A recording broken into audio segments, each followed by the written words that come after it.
Hello and welcome back to my YouTube channel. आणि आज आपण एका अशा विषयाबद्दल बोलणार आहोत की मे बी काही जणांना तो पटतो, काही जणांना तो पटत नाही. सो मी आज बोलणार आहे की आपल्या लाईफमधून काही माणसं कट डाऊन करायला आपण चालू केली पाहिजे, ज्याने काय होतं की आपण खूप सॉर्ट आऊट होतो आणि खूप जास्त कमी लोक आजूबाजूला राहिली ना की मग ती रिअल लोक आपल्या आजूबाजूला राहतात, जे आपल्याबद्दल चांगला विचार करतात. तर आपल्याला कट डाऊन करायचे असे कोणते कोणते लोक आहेत ते आज आपण या व्हिडिओमध्ये बघूया. तर पहिल्या कॅटेगरीमध्ये येतात की जे लोक तुम्हाला चुकीचे सल्ले देतात.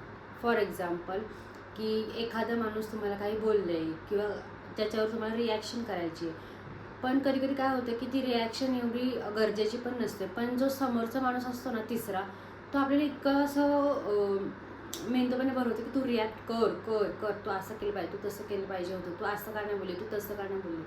हे जे चुकीचे सल्ले देतात ना त्या लोकांना आपल्या लाईफमधून ओळखा पहिली तर. आणि त्यांना कट डाऊन तुम्ही नाही करू शकत, बट एका दायऱ्यामध्ये ठेवा की बाबा एका लिमिटपर्यंत त्यांच्यासंग बोला किंवा एका लिमिटपर्यंतच त्यांच्याबरोबर रिलेशन्स ठेवा. दुसरी येते ते म्हणजे तुम्हाला डीमीन करतात.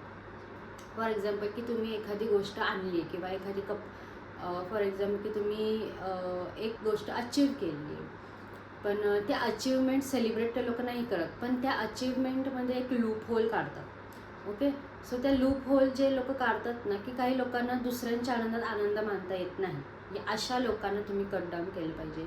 की ज्या माणसाला आपण काही अचीव केले त्यामध्ये आनंदच नाही होते, रादर तो त्याच्यामध्ये चूक काढतोय, अशा लोकांना तुम्ही कट डाऊन केलं पाहिजे. त्याच्यामुळे काय होतं की आपल्याला स्वतःला सेल्फ डाऊट यायला लागतो एका विशिष्ट काळानंतर.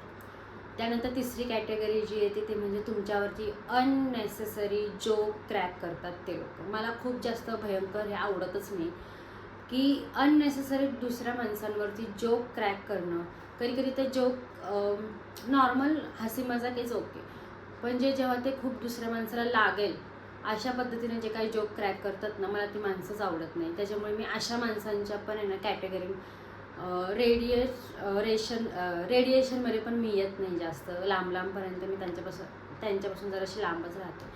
सो अननेसेसरी माझ्यावर कोणी जोक क्रॅक केलेले मला चालत नाही, मी स्वतः करत नाही, त्याच्यामुळे मला पण मी ते खपवून घेत नाही. सो अशा लोकांना पण तुम्ही कट डाऊन करा. त्याच्यानंतरची कॅटेगरी ती चौथी, ती म्हणजे की जेलस.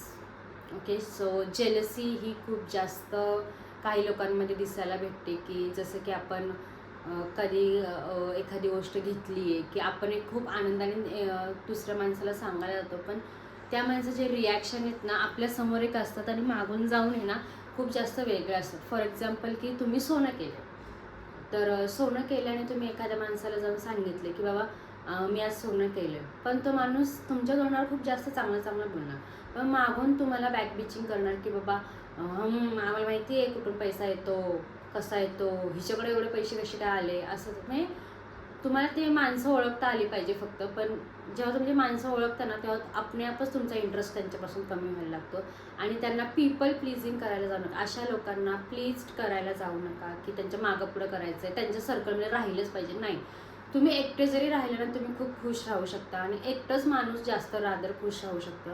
तुमचा पार्टनर, तुम्ही आणि तुमचे जवळचे जे लोक असतात ते. त्याच्यानंतरची पुढची कॅटेगरी येते ती म्हणजे की back beach gossiping.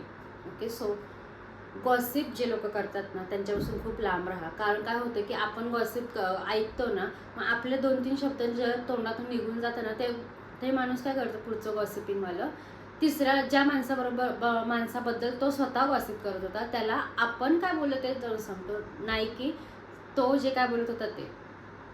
Okay, so for example की मी 3 शब्द बोलली आहे ह्याच्या पूर्ण 1 तासाच्या गॉसिपिंगमध्ये, पण ते 3 शब्दच हे ना पुढच्या माणसाला जाऊन रंगवून सांगतात पूर्ण पिक्चर. सो अशा गॉसिपपासूनच तुम्ही जरासं लांब राहा. त्याच्यामुळे काय होतं की तुमचा स्ट्रेस खूप जास्त कमी राहतो, तुमचा मेंदू हलका होतो, तुम्ही हॅपी राहायला लागता. एक अज्ञानात सुख असतं ना की सगळ्यांच्या लाईफबद्दल तुम्हाला माहिती पाहिजे असं काही गरजेचं नसतं. की तुमच्या नातेवाईकांच्या लाईफमध्ये काय चाललं हे तुम्हाला सगळंच माहिती आहे पाहिजे असं काहीच नसतं. सो गॉसिपिंगपासून तुम्ही जर लांब राहिले ना की तुम्हाला खूप जास्त हलकं, तुमचा मेंदू जो असतो क्रिएटिव्ह विचार करायला चालू करतो. सो गॉसिपिंगपासून पण तुम्ही लांब राहिले पाहिजे. ही अशा काही कॅटेगरी आहेत ज्या मला वाटतात की तुम्ही कट डाऊन केले पाहिजे असे लोक. सो तुम्हाला काय वाटत असेल ना ते मला कमेंटमध्ये नक्की सांगा. आणि व्हिडिओ शेवटपर्यंत बघितली त्याच्यासाठी थँक्यू व्हेरी मच. आणि माझ्या चॅनलला सबस्क्राईब करायला विसरू नका. बाय.